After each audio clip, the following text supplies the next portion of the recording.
Have you ever wondered what if every NEL team switched their best players? What teams would heavily be affected? How would this affect the rest of the story? Continue watching this video to find out. In regards to the teaming, I will be spinning a wheel of names and a wheel of teams to determine what player each team would get. If ever I spin a wheel with the same player, I would just respin the wheel. So I will be getting each team's best players aside from their masters. I got Bachira from FC Barca, Kaiser from Bastard Munchen, Rin from PXG, Chigiri from Manshine City, and Don Lorenzo from the Ubers. Well, I know that some of these players might be debatable, but considering their market values, they're statistically still the better players. So, here's the wheel of names. We started off by getting Kaiser from Bastard Munchen. Now, where do you think he's going to land? He ends up playing for PXG. Wow, this video just might be over. Next up, we have Rin going to the Ubers. Now we have another new Gen 11 and Don Lorenzo heading to FC Barca. Now, since we are left with Chigiri and Manshine City within the last two choices, there would be no point spinning the wheel anymore. So it looks like Bachira is going to end up in Manshine City, while Chigiri is going to Bastard Munchen. If you're enjoying this video so far, then don't forget to like this video and subscribe to let me know that you want more videos just like this. After the end of bluelock versus Japan's U20, we move on to the NEL with some player decision changes. Obviously, for this to work, we have to disregard each player's nationality and their past compatibility. As soon as the players make their choices, Chigiri realizes that everybody is just choosing what team to pick based on what they feel. Karasu then tells him that since there isn't much to base your decision out of, you can pick based on preference or feeling. This would then cause Chigiri to rethink about joining England. He would then ask Isagi what team he is joining. Isagi then mentions that he's on the fence of either joining England or Germany. After what happened in the U20 match, Chigiri rethinks his decision and decides to go wherever Isagi is joining to be able to learn from him and his environment, sacrificing the chance to improve his physical traits. Bachira then joins England to improve his body for enhanced dribbling and for other stats other than dribbling, and Rin joins the Ubers. Now, as the players enter the training stage, we get introduced to Kunigami, and this would not only shock Isagi, but Chigiri as well. As the stage ends, Kunigami moves up a rank by ranking number 2 in the obstacle course, while Ness ends up being number 1 with the absence of Kaiser. It's crazy how Ness is number 1 now, right? With Kaiser not being in Bastard Munchen, who would Ness support? Isagi would also not have Kaiser as motivation to reach his ideal playstyle. Now, as the match against FC Barca starts, we get introduced to one of the new Gen 11 in Don Lorenzo, who would clamp up pretty much everyone in Bastard Munchen. Ness then realizes that they're going to get destroyed at this rate if nobody steps up, so he finds someone deserving of his passes. Kunigami and Ness would then have a link up with a combination of speed and strength, each withholding the strength that the other lacks.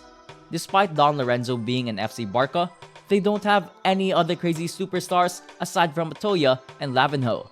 Don Lorenzo would pretty much have to lead both the offense and defense, which would tire him out throughout the game. Isagi then watches from the bench and realizes that despite the skill gap between them and the new Gen 11, there is a weakness. Isagi then moves closer to Chigiri, who is on the bench with him, and whispers something to him. As the match progresses and is at 2-2, Noah decides to bring in some fresh legs during the most crucial time as the hero of bluelock makes an appearance along with Chigiri for fan service. Ness and Kunigami then complain about why scrubs like them are in the game at a time like this, with Kunigami, Don Lorenzo, and the Masters scoring the past goals, who will score the winning goal. After Isagi observes Don Lorenzo's tendencies and patterns, he sees how each his movements are getting slower by milliseconds every time, and so he plans to exploit this. With FC Barca planning an attack, the ball gets passed to Don Lorenzo, but Isagi is aware of where the ball is coming, and so he arrives at the spot before Don Lorenzo just a split second earlier and intercepts the ball. This would get Don Lorenzo's attention and tell him that he's trying to raise his value, Not bad. Isagi would then tell him that his value is decreasing with his attacks getting sloppier each time. Don Lorenzo would then seem rather impressed than annoyed. However, despite this, Isagi is aware that he still isn't capable of taking on Don Lorenzo one-on-one at the current state he is in. So, knowing that he doesn't have the skills to blow past Don Lorenzo, he passes the ball to Chigiri, who zooms past the left wing.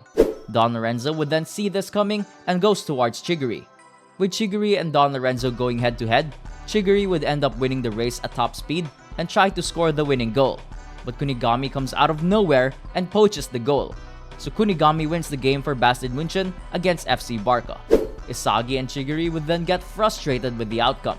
Chigiri then comes up to Kunigami and tells him that it isn't really heroic of him to steal his goal. Kunigami then tells him to shut up as the goal would have been handed to him by Isagi. And Chigiri tells him that what he did doesn't make him any better. Kunigami would then just walk away and shoulder bump Isagi as he walks away. Don Lorenzo would then come up to Isagi and say that he kind of reminds him of another New Gen 11 player that he knows. Isagi then asks him who he is, but Don Lorenzo tells him that he'll find out soon if he reaches that level. Now, moving on to the match against Manshine City, Bachira comes up to Isagi and Chigiri tells him that it seems like the band is back together. With the Egoist 4 meeting each other again after a long time, what events are going to happen? Ryo and Nagi then come up to the Egoist 4 and greet them. Ryo tells him that it seems like Team Z is back for a rematch. Isagi then smirks and tells him that he's up for the challenge. Ryo then smirks back and tells him, however, this time, Bachira isn't on your side to save you when you're under the dust. As the match starts, Bachira dribbles up the field and goes past Isagi easily. However, with Bastard Munchen's defense coming to swarm him, he finds Ryo, but as soon as he is about to receive the ball, Chigiri comes out of nowhere. But Ryo copies one of Nagi's traps and prevents Chigiri from intercepting the ball. He would then find Nagi in a dangerous spot and hand him a free goal. It would seem like Bachira's dribbling and Ryo's passes would create a lot of space on the field for Nagi to do his magic. As Bastard Munchen seems to start falling apart with Manshine City's teamwork and physical prowess, Kunigami ends up putting them on the scoreboard once again. Chris Prince would then get in and say that he's got potential with the type of body that he's got. Noah would then join in as well and tell him to stop harassing him. Chris Prince then tells him that he's just going to waste his potential.